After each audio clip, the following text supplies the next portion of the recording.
Hello दोस्तों, मैं जुनैद कुरैशी आपका हमारे यूट्यूब चैनल एसेंशियल नॉलेज में स्वागत करता हूं। आज हम इस वीडियो में देखेंगे कि हम ईपीएफ अकाउंट से हम ज़रूरत पड़ने पर जो पीएफ अकाउंट में हमारा जो जमा राशि है उसको कैसे एडवांस विड्रॉ कर सकते हैं। फॉर्म 31 की सहायता से कैसे हम एडवांस विड्रॉ ऑनलाइन प्रोसेस कर सकते हैं, इसमें क्या क्या प्रॉब्लम्स आती है और हम इन प्रॉब्लम्स को कैसे सॉर्ट आउट कर सकते हैं। हम देखेंगे कि जो हमारी जो बैलेंस जो राशि है, जो पीएफ अकाउंट में जो हमारा पैसा जमा है, उसमें से कितनी राशि हम एडवांस के रूप में निकाल सकते हैं। तो चलिए समझते हैं।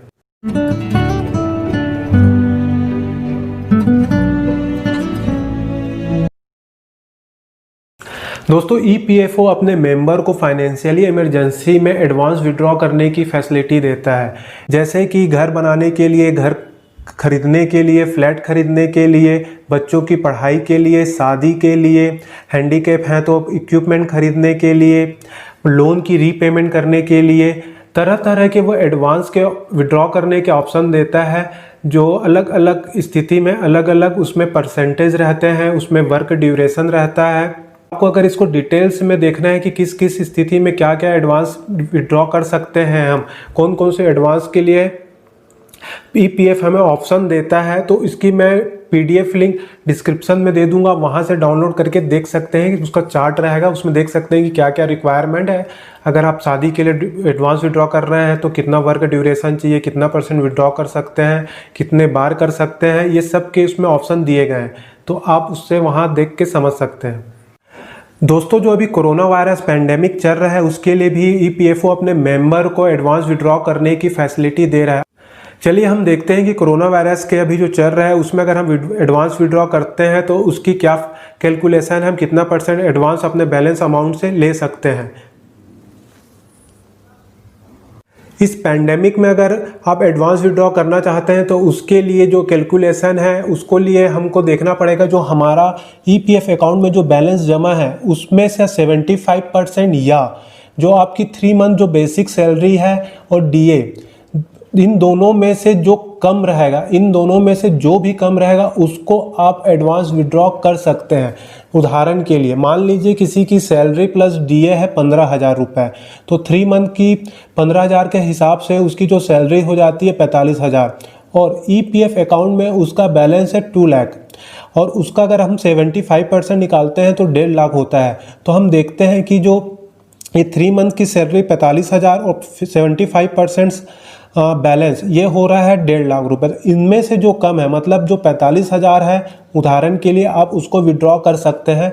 आप जब भी आप 31 की सहायता से विड्रॉ करना चाहें तो आप पहले ये कैलकुलेशन कर लें, फिर उसके बाद उस फॉर्म में जाएं, फिर वहाँ पर अमाउंट इंटर करें ताकि आपका फॉर्म रिजेक्ट ना हो और आप आसानी से अपना जो अमाउंट है उसको ले सकते हैं। वैसे मैंने देखा है कोरोना वायरस में जो इतने भी अप्लाई किए हैं उसका फॉर्म रिजेक्ट ईपीएफ नहीं किया है। उसने खुद से कैलकुलेशन करके, जैसे कि आप 20,000 कर दिए हैं, आपने जैसे भी कैलकुलेशन करके 20,000 अमाउंट विड्रॉ के लिए डाला है, लेकिन आपकी जो एलिजिबिलिटी बनती थी 15,000 रुपये बनती थी, तो ईपीएफ अपने से कैलकुलेशन करके उसके अकाउंट में 15,000 रुपये भेज दिया है। फॉर्म रिजेक्ट नहीं किया है, बस अमाउंट को कम करके भेज दिया है। चलिए देखते हैं इसके लिए ऑनलाइन प्रोसेस। दोस्तों, हमको अपना ब्राउज़र ओपन कर लेना है और यहाँ पर मेंबर होम टाइप करना है। मेंबर होम टाइप करेंगे तो हम जो मेंबर ई सेवा है, जहाँ हम यूएन नंबर के यूज़ करके जो लॉगिन होते हैं वाला पेज खुलता है। देखिए यहाँ epfindia.government.in वाला आ गया है, उसमें हम मेंबर होम में क्लिक करेंगे। मेंबर होम में जब क्लिक करेंगे, देखिए मेंबर ई सेवा वाला पेज हमारा डायरेक्ट ओपन हो गया है। हमें यहाँ क्या करना है, ये जो यूएन नंबर, पासवर्ड और कैप्चा, ये तीनों चीज़ को फिल करना है और लॉगिन हो जाना है। तो चलिए हम यूएन नंबर डाल देते हैं। यूएन नंबर डालने के बाद हमको पासवर्ड डाल देते हैं। पासवर्ड के बाद ये कैप्चा को फिल कर देते हैं, फिर हम साइन इन हो जाते हैं। साइन इन होने के बाद ये ई अलर्ट का जो ऑप्शन आता है इसको हम बाद में देखेंगे, इसको हम अभी फ़िलहाल के लिए लेटर कर देते हैं। ये लेटर। अब यहाँ पर देखिए UAN number, name, birth date, gender, Aadhaar, PAN, bank account number, mobile number, ये आपका केवाईसी होके अपडेट हो जाना चाहिए। अब यहाँ पर हम चलते हैं, ये ऑनलाइन सर्विसेज देखिए। ऑनलाइन सर्विसेज में क्लिक करेंगे, यहाँ क्लेम फॉर्म 31, 19, 10C, 10D का ऑप्शन आ जाता है। अभी हम फॉर्म 31 फिल करना चाह रहे हैं। फॉर्म 31 के लिए यह है कि अगर आप डेट ऑफ एग्जिट नहीं है तो भी आप फॉर्म 31 सबमिट कर सकते हैं और एडवांस विड्रॉ कर सकते हैं। यहाँ पर आपकी सारी डिटेल्स रहती हैं। यहाँ बैंक अकाउंट नंबर देखिए, ये बैंक अकाउंट नंबर यहाँ पर आपको वो डालना है जो आपने KYC से अपडेट करवाया है। तो इसको यहाँ पूरा बैंक अकाउंट नंबर डाल दीजिए और फिर उसके बाद वेरीफाई कर दीजिए। ये हम कर देते हैं वेरीफाई करने के बाद ये वार्निंग शो होगा, इसको आप यस कर दीजिए। यस करने के बाद नीचे देखिए यहाँ पर डेट ऑफ एग्जिट नहीं है, डेट ऑफ एग्जिट नहीं है। उस डेट ऑफ एग्जिट होने से आप फॉर्म 19, 10C, 10D के लिए एलिजिबल होते हैं। चलिए हम प्रोसीड फॉर ऑनलाइन क्लेम में क्लिक करते हैं। ऑनलाइन क्लेम में क्लिक करेंगे तो उसके बाद मोबाइल नंबर, यूनिवर्सल नंबर ये हमारा आ जाता है। देखिए यहाँ पर डेट ऑफ ज्वाइनिंग तो है लेकिन डेट ऑफ एग्जिट नहीं है। जब डेट ऑफ एग्जिट रहता है तो यहाँ पर डेट ऑफ एग्जिट का भी ऑप्शन शो होता। ठीक है, अब हम देखते हैं I want to apply for. अब यहाँ पर क्लिक करेंगे तो देखिए यहाँ फॉर्म 31 है। अगर डेट ऑफ एग्जिट रहता है तो 19, 10C, 10D भी यहाँ शो होता है। तो चलिए हम PF एडवांस फॉर्म 31 पर क्लिक करते हैं। फिर नेक्स्ट पेज, ये नेक्स्ट नीचे का ओपन हो जाता है। अब यहाँ पर सेलेक्ट सर्विस में जो आप जहाँ काम कर रहे हैं उसको क्लिक करिए। फिर आप किस उद्देश्य के लिए एडवांस विड्रॉ कर सकते हैं, purpose for which advance is required.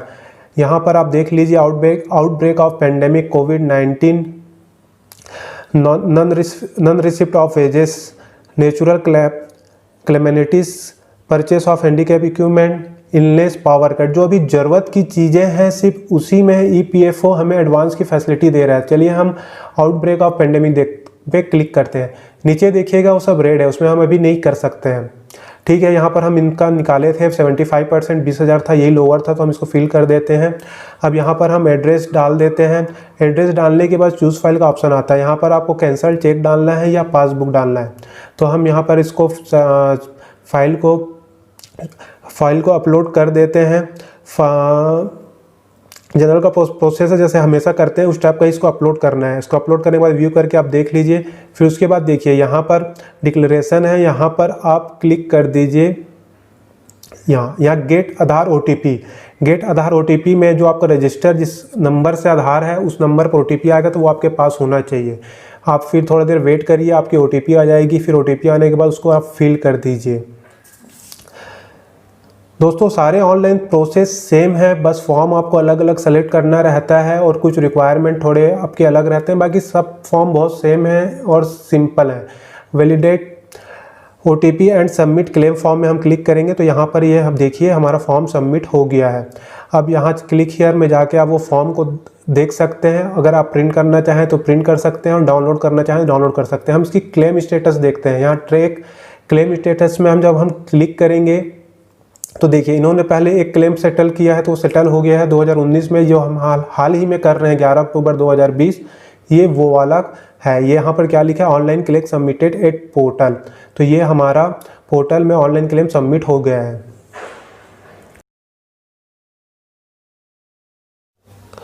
मैंने उनका फॉर्म ऑनलाइन सबमिट कर दिया था, 1 वीक के अंदर ही उनका ऑनलाइन फॉर्म सेटल हो गया।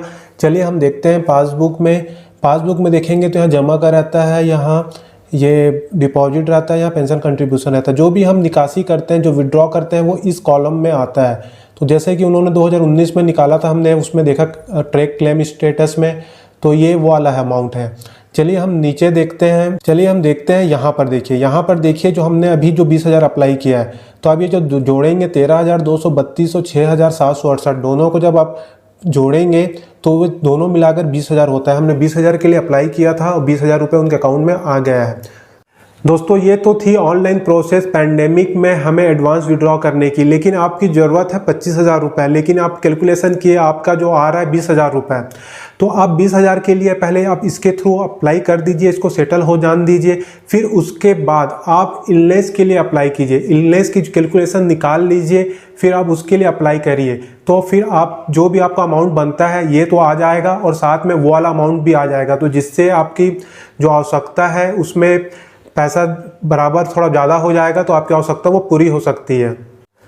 दोस्तों मैं आशा करता हूँ कि आपको हमारा ये वीडियो पसंद आया होगा। वीडियो को लाइक कीजिए, शेयर कीजिए और चैनल को सब्सक्राइब जरूर कीजिए। आपके जो कुछ भी प्रॉब्लम्स हैं, आपके डाउट हैं, उसको कमेंट बॉक्स में लिखिए। मैं अपनी तरफ से पूरी कोशिश करूँगा कि वो आपके प्रॉब्लम सॉल्व हो सके। धन्यवाद। जय हिंद।